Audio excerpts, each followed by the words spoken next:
Hello जी, सभी दर्शकों को जय गुरु रविदास जी की। मैं मित्र सेन चमारपुर जी यूट्यूब चैनल में आप सभी दर्शकों के बीच एक विषय को लेकर के हाजिर हुआ हूँ। और विषय यह है दर्शकों कि जो डेरा सच्चा सौदा के संत हैं, प्रबंधक हैं, गुरमत राम रहीम सिंह जी, उनका एक वीडियो वायरल हो रहा है जिसमें उनके द्वारा कहा गया है, एक कहानी में सत्संग के दौरान 5 मार्च का वो बताया जा रहा है वीडियो। उनके द्वारा कहा गया है कि गुरु रविदास जी और कबीर जी महाराज दोनों शराब की बोतलें हाथ में लिए हुए और वैश्या साथ लिए हुए काशी की गलियों से होते हुए जा रहे हैं और लोग उन पर टिप्पणियां कर रहे हैं कि रविदास जी और कबीर जी शराब की बोतलें हाथ में लेकर के जा रहे हैं।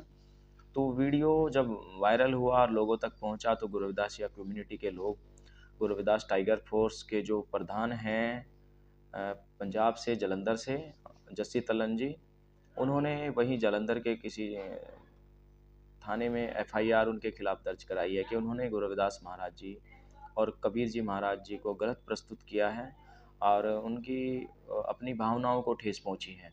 क्योंकि किसी भी महापुरुष संतों ने जो है मानव जीवन पर उनका बड़ा प्रकाश है, तो किसी भी संत के या पीर फकीर के बारे में इस तरह से बोलना अच्छा नहीं है।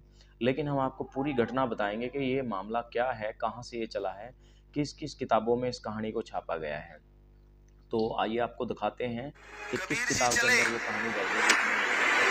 उस राजा की तरफ जो राजा वीर सिंह कबीर जी को देखते ही अपना सिंहासन छोड़ देता था। रंग बिरंगी बोतलें, शराब की बोतलें पीते जा रहे हैं, कुछ उंडेलते जा रहे हैं, साथ में भक्त चले और जब राजा के दरबार तक पहुंचे पीछे भक्त टले, एक भी नहीं रहा। चुगली कर करके, यार ये भी अपना बहुत अच्छा, ये ऐसे कर रहा है, ये वैसे कर रहा है। सामने वीर सिंह बैठा है, राज दरबार सजा हुआ है। कबीर जी हैं, वैश्या है, रविदास जी हैं। कबीर जी हैं, वैश्या है, रविदास जी हैं। शराब की बोतलें पिए जा रहे हैं, कुछ उंडेले जा रहे हैं। वीर सिंह ने देखा, जो झट से खड़ा होके भाग के आता था, अपने हाथ कबीर जी के पांव के नीचे रख देता था, सिंहासन पे बिठाता था, खुद उसके पांव में बैठ जाता था। आज वही वीर सिंह सिंहासन से टस से मस नहीं हो रहा। अच्छा, मैंने इसको गुरु बना लिया। अरे ये तो शराब पी रहा है, वो तेरी इसके साथ तो वैश्या है, वो तेरी इसके साथ तो रविदास, वो जो जूते ऐसे ऐसे करते हैं वो भी है, शराब पी रहा है। वो तेरी इसके साथ तो वैश्या है, वो तेरी इसके साथ तो रविदास, वो जो जूते ऐसे ऐसे करते हैं वो भी है। कबीर जी समझ गए, उसके पास पहुंचते जा रहे हैं। वो बैठा है, सकपका भी रहा है, क्या करूं, सबको पता मैं सिंहासन छोड़ता था, पर मन इतना हावी हो गया, उठने नहीं दे रहा। तो कबीर जी ने रविदास जी को थोड़ा इशारा किया, जा बेटा। तो रविदास जी महाराज वो भी पहुंचे हुए फकीर बने बाद में। वो गए और कहते वीर सिंह को जाके उन्होंने कहा, मूर्ख क्या सोच रहा है? कहता, यार गुरु है तेरा भी मेरा भी, लेकिन ये शराब पी रहा है, ये वैश्या इसके साथ, तू मतलब इसको लिपटा हुआ है, ये क्या है? कहते मूर्ख, पूछ गुरु से। पूछा गुरु से, गुरु जी ये क्या है? कहने लगे भाई, देखो भाई, मैं आपको एक किताब दिखा रहा हूँ, इसका नाम है परमार्थी साखियाँ, और इसमें भी वो कहानी दर्ज है जो कबीर और रविदास जी को जिसमें शराबी बताया गया है। ये आप देख सकते हैं, ये इसका मेन फ्रंट है। ये परमार्थी साखियाँ नाम की किताब है जिसको महाराज सावन सिंह जी, जो कि राधा स्वामी डेरे के द्वारा छपी गई है। और ये आप देख सकते हैं, प्रकाशक हैं जगदीश चंद्र सेठी जी, सेक्रेटरी, और राधा स्वामी सत्संग ब्यास, डेरा बाबा जयमल सिंह, पंजाब 143204। और इसका कॉपीराइट है 1964-2005, राधा स्वामी सत्संग ब्यास, सर्वाधिकार सुरक्षित। पहला संस्करण इसका 1964 में छपा था और 23वां संस्करण 2005 में। ये 1964 में पहली बार जो है अ, छपी थी। और 1964 से लेकर अब आप लगा लीजिए 1964 को 36 और 20 56 58 59 59वां साल इसको चल रहा है इस किताब को। 59 साल पहले इसमें एक कहानी लिखी गई थी। अभी आपको कहानी के पास भी लेकर के चलते हैं, उसमें क्या लिखा हुआ। देखो जी, इसका पेज नंबर है 73 73 नंबर और कहानी है 33 नंबर। इसमें लिखा हुआ है कबीर साहिब द्वारा राजा की परीक्षा। और हम यहाँ आ जाते हैं। ये लिखा हुआ है कबीर साहिब जुलाहा थे, राजा वीर सिंह राजपूत नाम का उनका सेवक था। उसका उनके साथ बहुत प्यार था। जब कबीर साहिब उसके पास आते थे तो वह तख्त छोड़ देता। कबीर साहिब को ऊपर बैठा था और आप नीचे बैठता। एक बार कबीर साहिब ने राजा को आजमाना चाहा। एक वेश्या थी जिसने अपना पेशा छोड़कर कबीर साहिब की शरण ले ली थी। एक तरफ उसको लिया, दूसरी तरफ संत रविदास जी, जिनको नीची जाति का माना जाना जाता था, उनको लिया। दोनों हाथों में शराब जैसी रंगदार पानी की बोतलें पकड़ ली और काशी के बाजारों में झूमते हुए शब्द पढ़ते निकले। क्योंकि हिंदू और मुसलमान दोनों जातियों उनके विरुद्ध थी, इसलिए शोर मच गया। लोग कहने लगे कि एक तरफ वैश्य और दूसरी तरफ जूतियां काटने वाला रविदास है, तो हाथों में शराब की बोतलें लिए हैं। कबीर साहिब इसी तरह राजा के दरबार में पहुंच गए।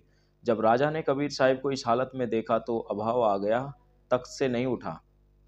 कबीर साहिब ने सोचा कि यह तो गिर गया है, अभी संभाल ले, नहीं तो मुश्किल हो जाएगा। उन्होंने दोनों बोतलें पैरों पर गिरा ली। राजा ने यह देखा तो सोचने लगा कि शराबी कभी अपनी शराब नहीं गिराता। यह शराब नहीं, कोई और चीज है। तख्त से उतरा और संत रविदास जी से पूछा, महाराज जी, यह क्या कौतुक है? उन्होंने कहा कि तू अंधा है, तुझे पता नहीं जगन्नाथ के मंदिर में आग लग गई है। कबीर साहिब उसे बुझा रहे हैं। देखो लिखा है उसे बुझा रहे हैं। राजा ने तारीख और वक्त नोट कर लिया और इसका पता लगाने के लिए 2 सांडनी यानी कि घुड़सवार भेजे। जब वे वहां पहुंचे और मालूम किया तो लोगों ने कहा, ठीक है, आग लगी थी और कबीर साहिब बुझा रहे थे। राजा का विश्वास पक्का हो गया। ऐसे मौके पर बड़े बड़े अभ्यासी लोग लाज में बह जाते हैं। गुरु की कृपा से कोई प्रेमी ही ऐसी परीक्षा में खरा उतरता है, यह आसान बात नहीं है।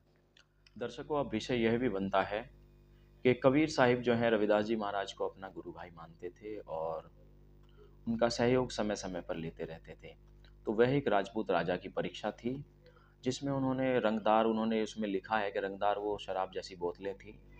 अब इस प्रकार की कहानियाँ कहाँ से आई है, किस किन किताबों से ली गई है, ये आपको पता ही है कि जो किताब 59 साल पहले वो बेडेरा व्यास के द्वारा जो उनके सेक्रेटरी हैं जगदीश चंद्र सेठी जी, उनके द्वारा प्रकाशित हुई थी।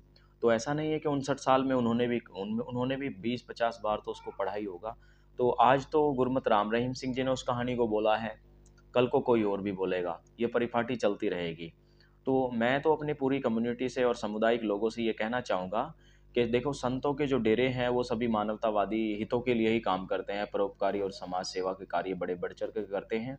वो चाहे कोई संत हो, कितने ही प्रकार के संत हों, चाहे अलग डेरे हों या मिशन हो, लेकिन वो सभी मानव भलाई के लिए ही डेरों का जो पुनर्निर्माण होता है, उन्हीं समाज सेवा के लिए। तो वो तो प्रशासन का काम है। और किसी की भावनाएं आहत होती हैं किसी समुदाय की कि हाँ भाई चलो, लोगों को सुनने समझने में लगता है कि भाई शराबी महाराज जी को बताया है कबीर जी को। लेकिन एक वो परीक्षा की घड़ी है। परीक्षाएं आपको पता है किस किस प्रकार से गुरुओं ने जब ली हैं, तो बहुत भयंकर भयंकर परीक्षाएं यहाँ होती हैं।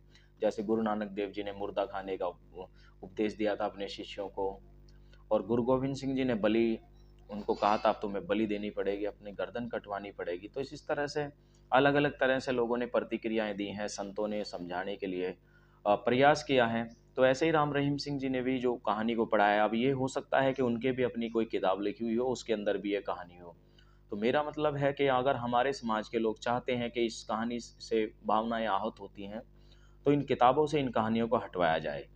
अगर ऐसे आवत होती है और भाई उनके पास सर्वाधिक अधिकार है तो अपना फिर उसमें क्या कर सकते हैं। लेकिन कुछ बताने का लहजा भी थोड़ा दूसरी तरह से होता है कि सुनाने वाला और बताने वाला किस प्रकार से बता रहा है कि किसी को ठेस ना पहुँचे। क्योंकि भारतीय संविधान में अगर धार्मिक स्वतंत्रता दी गई है तो किसी के धर्म पर कटाक्ष करने की भी अनुमति नहीं दी गई। तो इसलिए सभी धर्मों का और संप्रदायों का ध्यान रखते हुए ही हमें कुछ बोलना चाहिए। और समस्या यहीं आकर के नहीं रुकती। बड़े बड़े कथावाचकों ने गुरु रविदास जी के बारे में यूट्यूब पर, वेबसाइटों पर इतना गंद मचाया हुआ है, इतना झूठ फरेब उसमें। कहीं रामानंद जी उनको गुरु रविदास जी को 7 जन्मों का ब्राह्मण बताया है, कहीं उन्होंने कहते हैं कि उन्होंने चमार के घर भिक्षा मांग ली थी, इसलिए उनको श्राप दे दिया था रामानंद जी ने कि तुम अगले जन्म में श्राप होगे। कोई राम भक्त बताता है, कोई कृष्ण भक्त बताता है, जबकि वो निर्गुण विचारधारा को मानने वाले संत थे, निर्गुण संत थे। वो तो सतगुरु थे। सतगुरु की उपाधि तो दुनिया में सबसे बड़ी उपाधि होती है। तो इस तरह की भ्रांतियाँ, तो अगर कुछ करना है तो हमें ये बात अच्छी है कि हम लोगों को विरोध करना चाहिए। जो चीज़ें गलत हैं उनको गलत का विरोध होना ज़रूरी है, लेकिन इस विरोध को अब आप अपने लोग दिलों में बसा लो। और विरोध उस तरह से नहीं, कानूनी प्रक्रिया के तौर पर आप लोग जो हैं लड़ाई के लड़ें। कोई भी हिंसा, इस तरह का उपद्रव, ऐसा कोई काम ना करें जिससे हमारे समाज के लोगों को जेल जाना पड़े, उनको नुकसान हो, उनको कोर्ट कचहरी का चक्कर काटना पड़े।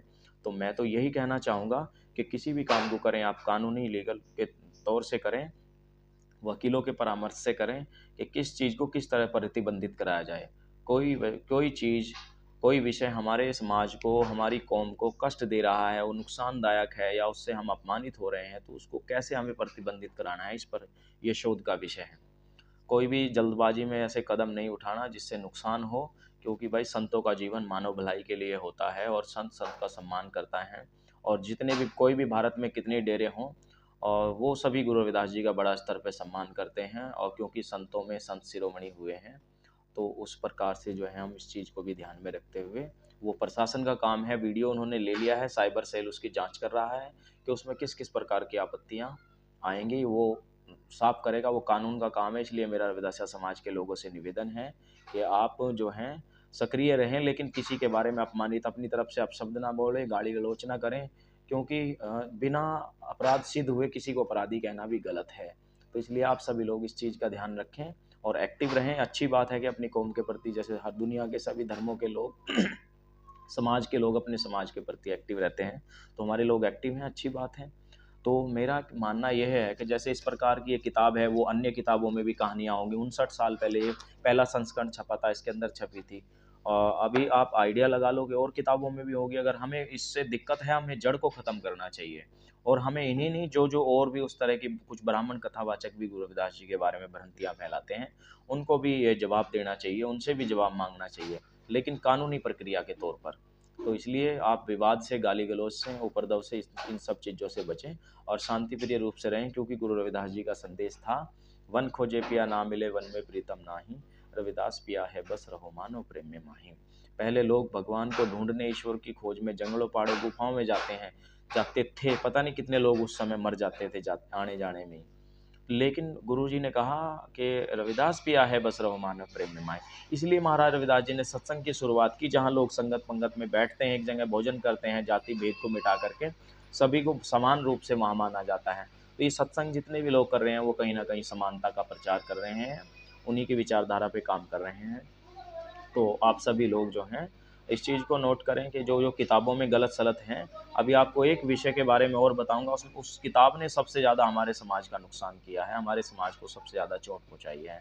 तो आप लोग जुड़े रहें और अपनी अपनी प्रतिक्रिया दें, जवाब दें कि हमारा वीडियो आपको कैसा लगा और क्या हम लोगों को करना चाहिए अपने समुदाय के लिए। सभी को जय गुरु रविदास जी की।